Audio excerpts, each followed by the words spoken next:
we can ask for anything. We can easily ask for I'm only bored they want to keep us all alive by finding food. I have a son with autism and noticed that he gravitated towards role-play games. I understand why so many young people on the spectrum are really into computer games and do hide themselves away. The difficulty is it encourages that isolation.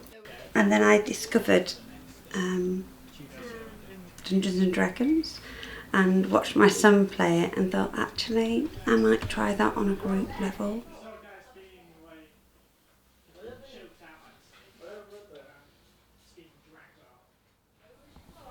It's more of an improv storytelling thing than a game. I guess it's like when as a kid you play pretend, but in a more mature setting and put into an actual game form. The reliance on imagination means you just get to do stuff that escapes the boundaries of everyday life. So the first person in the current group to join was James. Baldric is James's character. If any of the party were to be the main character, it would probably be Baldric.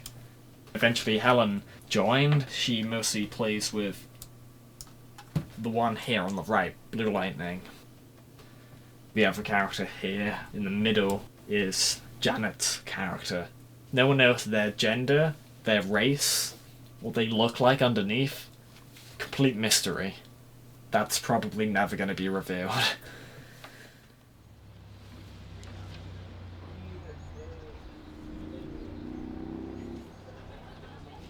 So, tell me what happens tonight, please. Well, it's a very peaceful night. Oh, thank goodness. Until you hear something coming from the jungle. Heavy footsteps. A large undead Tyrannosaurus Rex is charging to your location. Oh. No, I'm not gonna fight this I'm not thing. going to fight a Tyrannosaurus Rex! No, it's not any. It's a zombie T-Rex. Still! It's still a Tyrannosaurus Rex, no matter what And it it's is. like, it's coughing up normal zombies too. Oh yeah. Ew. I like dinosaurs, but play. not that. Have this. Why Oh, not? Jonathan's face. Because it's got zombies in its mouth. And And it's gross. it's gonna have you in there soon. Oh Anyway, please roll initiative. dear. With all of the guys, they all struggled to communicate when they first came. Just looking at Aidan, who had his fringe over his face. Now his head's up, his hair's out of his face. He looks at people, he's enjoying what he's doing. And recently, Helen's family said that she struggled with bullying and she struggled with confidence. That she certainly doesn't lack confidence here. I used to just keep to myself and just not talk to anyone. Because every single school I've been to, except for the one I'm now at, I've been bullied at. So I just literally just stopped talking to people just in case that happens. Every week she would come to youth club and say she had no friends, everybody hated her. Whereas now she doesn't say that.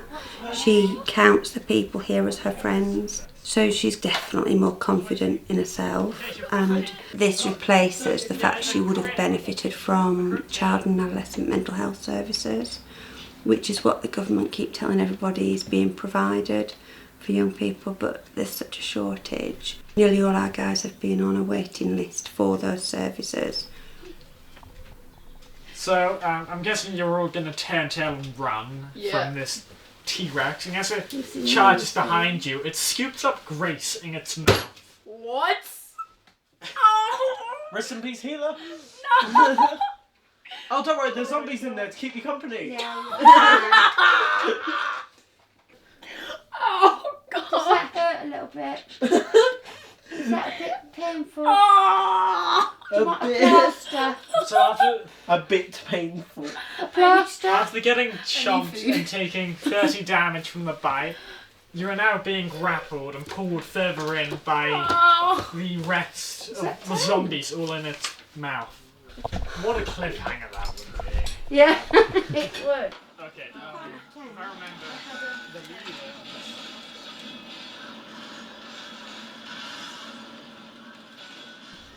Outside Dungeons and Dragons, my hobbies are comic books, or the Japanese version manga, playing video games, and I also like to draw.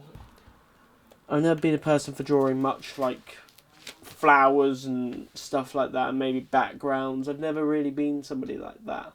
I've always been a person for drawing, like, characters and stuff like that. The characters that are involved in the Dungeons and Dragons sessions inspire me to draw. I really like to think of the characters up in my head and pick up a pencil and think, what would these characters look like? And eventually, when I'm older, when I'm more experienced and when I've got myself out there properly, I really want to be either a comic artist or a video game character designer. 5 years ago, I was a lot less sociable. I had troubles understanding things. I was a bit isolated, and I was much more to myself. But as time has gone by, the more people have helped me out, and the more this club also has helped me out, I feel like I can actually just be more of the person than I was back then.